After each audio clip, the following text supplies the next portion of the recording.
اور ان سے سوال کریں گے, پوچھیں گے کہ بھائی تم کون لوگ ہو؟ وہ کہیں گے کہ ہم امت محمدیہ علی صاحب الصلاۃ والسلام کے نمازی ہیں. پھر ان سے یہ سوال کیا جائے گا کہ تمہارے اعمال یعنی نمازوں کا کیا حال تھا؟ وہ کہیں گے ہم اذان سنتے ہی وضو کے لیے کھڑے ہو جائے, یعنی اذان کی آواز سنی فوراً کھڑے ہو گئے. کچھ لوگ تو ہے نا وہ انتظار میں رہتے ہیں کہ بھئی آخری 5 منٹ آئیں گے یا 2-4 منٹ رہ جائیں گے تو بس اٹھیں گے, وضو کریں گے اور فوراً جماعت میں شامل ہو جائیں گے, آخری تو مل ہی جائے گی. یعنی اپنا اپنا ایک خیال ہے, اپنا اپنا ایک نظریہ ہے, اس کے مطابق ایک نظام کو چلاتے چلے جا رہے ہیں. لیکن یہ جو جماعت ہے جس کے بارے میں میں ذکر کر رہا ہوں, کہا یہ جو جماعت ہے یہ اپنی نماز کے بارے میں بتائیں گے کہ ہم اذان سنتے ہی وضو کے لیے کھڑے ہو جاتے تھے اور دنیا کی کوئی چیز ہمیں اس سے روک نہیں سکتی تھی, کوئی رکاوٹ نہیں بنتی تھی, کوئی کام ہے فوراً چھوڑ دیا. فرشتے کہیں گے تم اسی کے مستحق ہو, یعنی کہ تمہیں جنت میں داخل کیا جائے گا. پھر ایک دوسری جماعت, ایک دوسرا گروہ جنت میں داخلے کے لیے لایا جائے گا. ان کا حسن و جمال یعنی ان کی خوبصورتی پہلے گروہ سے, پہلی جماعت سے بھی بڑھ کر ہوگی, زیادہ ہوگی. یعنی یوں کہہ لیں کہ ان کے چہرے جو ہے وہ چاند کی طرح چمکتے ہوں گے. فرشتے ان سے پوچھیں گے کہ تم کون لوگ ہو؟ وہ کہیں گے ہم نماز پڑھنے والے تھے. پھر پوچھیں گے کہ تمہاری نمازوں کا کیا حال تھا, یعنی وصف کیسا تھا, کیسے پڑھا کرتے تھے, کیا اہتمام کرتے تھے؟ تو وہ کہیں گے ہم نماز کے وقت سے پہلے ہی نماز کے لیے وضو کر لیتے تھے, اور جب اذان سنتے, یعنی انہوں نے اذان سننے سے پہلے وضو کر لیا اور اذان سنتے ہی فوراً مسجد میں حاضر ہو جاتے تھے. پہلی جماعت جو ہے اذان سنتے کھڑی ہوتی تھی, اور یہ جو دوسری جماعت ہے اذان سے پہلے وضو کر لیا, تیاری کر لی, جیسے ہی اذان سنی فوراً مسجد میں حاضر ہو جاتے تھے. فرشتے کہیں گے تم اسی کے مستحق ہو, یعنی تمہیں جنت میں داخل کیا جائے گا. پھر ایک تیسرا گروہ, تیسری جماعت, وہ جنت میں داخلے کے لیے لائی جائے گی, اور ان کا مقام و مرتبہ ایسا ہوگا اور ان کا حسن و جمال ایسا ہوگا, ان کی خوبصورتی ایسی ہوگی جو پہلے گروہوں سے جو 2 گزر چکے تھے ان سے بھی زیادہ ہوگی. اس کو آسان لفظوں میں یوں کہہ لیں کہ ان کے چہرے آفتاب یعنی سورج کی طرح روشن ہوں گے. ستاروں سے زیادہ چاند روشن ہے, چاند سے زیادہ سورج روشن ہے. فرشتے ان سے پوچھیں گے کہ تم اتنے خوبصورت ہو اور اتنے اعلیٰ مقام والے ہو؟ تو وہ کہیں گے ہم ہمیشہ نماز پڑھا کرتے تھے, یہ بھی نمازی ہیں, پہلی جماعت بھی نمازی, دوسری بھی نمازی, تیسری بھی نمازی. تو فرشتے پوچھیں گے تمہاری نمازوں کا کیا حال تھا, وصف کیا تھا؟ وہ کہیں گے ہم اذان سننے سے یا اذان ہونے سے پہلے ہی مسجد میں موجود ہوتے تھے. پہلا جو گروہ تھا اذان سنتے ہی وضو کرنے چلا جاتا, اور جو دوسری جماعت تھی اذان سے پہلے اہتمام کر لیتے, اور جیسے اذان ہوتی مسجد کی طرف چل پڑتے اور مسجد میں حاضر ہو جاتے. اور یہ جو تیسرا گروہ ہے جن کے چہرے سورج کی طرح چمکتے ہوں گے, آفتاب کی طرح چمکتے ہوں گے, ان کی نمازوں کا وصف یہ ہوگا کہ ہم اذان ہونے سے پہلے ہی مسجد میں موجود ہوتے تھے اور اذان مسجد میں ہی جا کر سنا کرتے تھے. فرشتے کہیں گے کہ تم اسی کے مستحق ہو. تو مدنی چینل کے ناظرین, نماز نور ہے, اور نماز کا یہ جو نور ہے بندے کے چہرے سے قیامت کے دن عیاں ہوگا. پتہ چل جائے گا کہ فلاں شخص کے جس کے چہرے پہ نور ہے, یہ اس لیے ہے کیونکہ دنیا میں یہ نماز کا اہتمام کیا کرتا تھا. تو مدنی چینل کے ناظرین, آئیے آج کے اس پروگرام میں چند ایک احکام نماز کو بھی شامل کرتے ہیں. آج ہم نماز کی جماعت اور صفوں کے متعلق چند ایک احکام بیان کریں گے. سب سے پہلا جو سوال یا مسئلہ آج کے اس پروگرام میں شامل کرنے جا رہے ہیں وہ اس طرح ہے کہ مسجد میں جماعت ہوتی ہے, تو جب یہ جماعت ہوتی ہے مقتدیوں کی صفیں بنی ہوئی ہوں, تو امام کو مقتدیوں کی پہلی صف سے کتنا آگے کھڑا ہونا چاہیے؟ ایک صف کا فاصلہ، 2 کا، 3 کا، 4 کا، کتنا فاصلہ امام رکھ سکتا ہے پہلی صف سے؟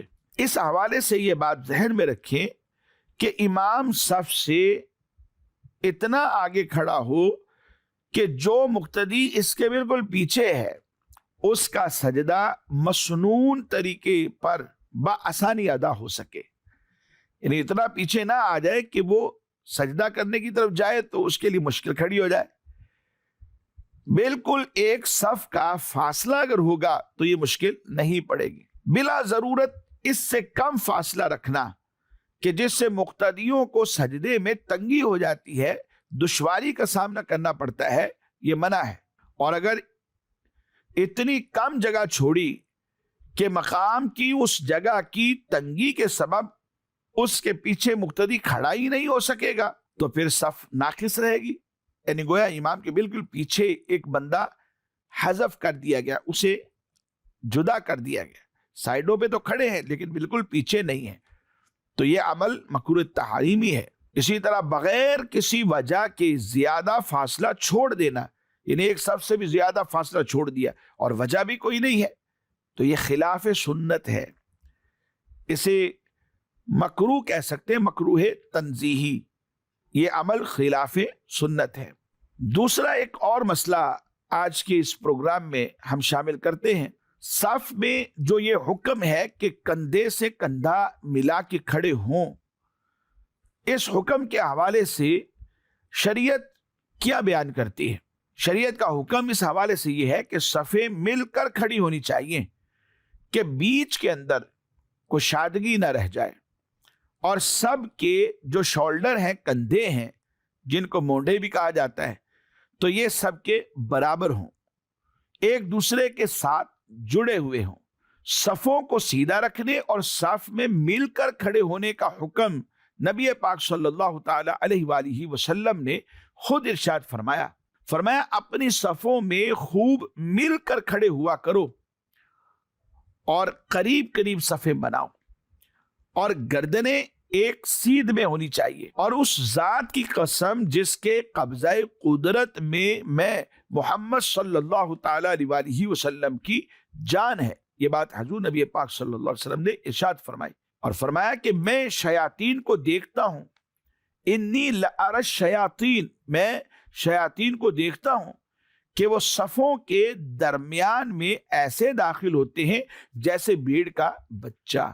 تو شیاطین کو تو داخل ہونے نہیں دینا، کیونکہ جب یہ داخل ہوں گے تو خلل پیدا کریں گے، ایک دوسرے کے دل میں دوسرے کے لیے بغض اور کینہ پیدا کریں گے، یعنی مسلمانوں کو ایک نہیں ہونے دیتے بلکہ انہیں جدا کرنے کی کوشش کرتے ہیں تاکہ یہ نافرمانی کریں، یہ تعلقات کو ختم کرنے والے بن جائیں، آپس میں لڑتے اور جھگڑتے نظر آئیں، ایک دوسرے کو مارتے ہوئے نظر آئیں، اور ان چیزوں کو ختم کرنا ہے۔ نماز میں جب صفیں خوب مل کر کھڑی ہوتی ہیں اور کندھے سے کندھا ملا ہوا ہوتا ہے، گردنیں ایک سیدھ میں ہوتی ہیں، تو آپس میں محبتیں پیدا ہوتی ہیں۔ تو ہم نے تو محبتیں پیدا کرنی ہے، نہ یہ کہ تعلقات کو ختم کرنا ہے، توڑنا ہے۔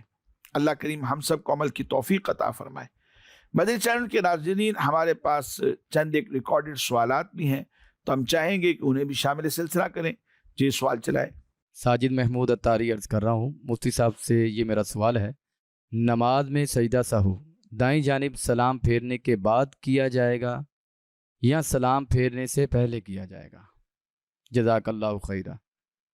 ہمارے احناف کے نزدیک سجدہ سہو میں اولا یہ ہے کہ پہلے دائیں طرف سلام پھیرا جائے، السلام علیکم ورحمۃ اللہ، پھر سہو کے 2 سجدے کیے جائیں، یہ 2 سجدے ہوتے ہیں، دائیں طرف سلام پھیرا پھر اس کے بعد 2 سجدے کیے، تو یہ ہمارا موقف ہے احناف کا، اور الحمدللہ یہ احادیث سے ثابت ہے۔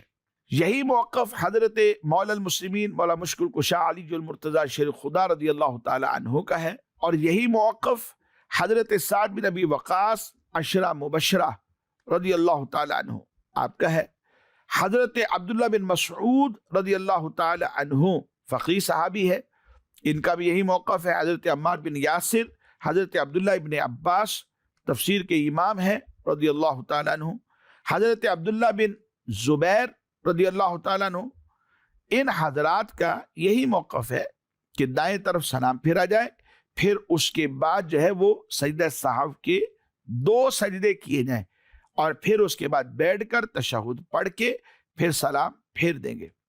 اور تابعین میں حضرت امام حسن بصری رضی اللہ تعالیٰ عنہ، امام ابراہیم نخعی، امام سفیان ثوری، ان تمام حضرات کا یہی موقف ہے اور اس کے مطابق ہی عمل کرنا چاہیے۔ میرا مفتی صاحب سے ایک سوال ہے کہ صلاۃ اللیل کب پڑھی جاتی ہے؟ جس طرح تہجد کے لیے سونا ضروری ہے تو کیا صلاۃ اللیل کے لیے بھی سونا ضروری ہے، اور اس کی کتنی رکعتیں ہیں؟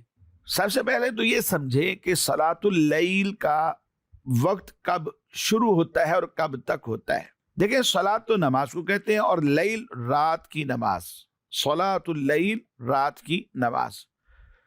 اور صلاۃ اللیل کا جو وقت ہے یہ نماز عشاء پڑھنے کے بعد سے لے کر کے فجر کی نماز کا وقت شروع ہونے سے پہلے پہلے تک رہتا ہے۔ اس ٹائم میں جب چاہیں صلاۃ اللیل پڑھ سکتے ہیں۔ صلاۃ اللیل جو ہے یہ چونکہ رات کے نوافل کو کہا جاتا ہے، تو اس کی رکعتوں کی جو تعداد ہے یہ کوئی مقرر نہیں ہے کہ 2 ہے، 4 ہیں، 6 ہیں، 10 ہیں، 50 ہیں، کتنی ہے، یہ کوئی مقرر نہیں ہے۔ جتنی آسانی ہو اتنی پڑھ سکتے ہیں۔ کوئی بندہ اگر 2 بھی پڑھے گا تو وہ گویا کہ صلاۃ اللیل اس نے ادا کی ہے۔ تہجد کی نماز کے لیے عشاء کی نماز کے بعد سونا ضروری ہوتا ہے۔ سوئیں گے، آنکھ لگے گی، عشاء کی نماز پڑھ چکا تھا، پھر اس کے بعد آنکھ لگی ہے، تو یہ سونا گویا کہ پایا گیا، شرط پائی گئی، تو یہ تہجد کی نماز پھر اٹھنے کے بعد ادا کر سکتا ہے۔ لیکن صلاۃ اللیل کے لیے سونا یہ ضروری نہیں ہوتا۔ نہیں سوئے کسی بھی وقت، 11 بجے، 10 بجے، 12 بجے، یہ اگر 2 رکعت نماز نفل بھی پڑھ لے گا تو یہ صلاۃ اللیل ہی کہلائے گی۔ مدنی چینل کے ناظرین، ہمارے آج کے اس پروگرام کا وقت اختتام کو پہنچا۔ ہم آپ سے اجازت چاہتے ہیں اور دعا بھی کرتے ہیں اللہ کریم ہم سب پر رحم و کرم فرمائے، اپنے فضل و کرم کی برسات فرمائے، اور اپنے فضل و کرم کا صدقہ اللہ کریم ہم سب کو ان احکام نماز، احکام دینیہ پر عمل کرنے کی توفیق سے فیض یاب فرمائے۔ آمین بجاہ النبی الامین صلی اللہ تعالی علیہ وآلہ واصحابہ وبارک وسلم۔ ہر عبادت سے برتر عبادت نماز، ساری دولت سے بڑھ کر ہے دولت نماز، ہر عبادت سے برتر عبادت نماز۔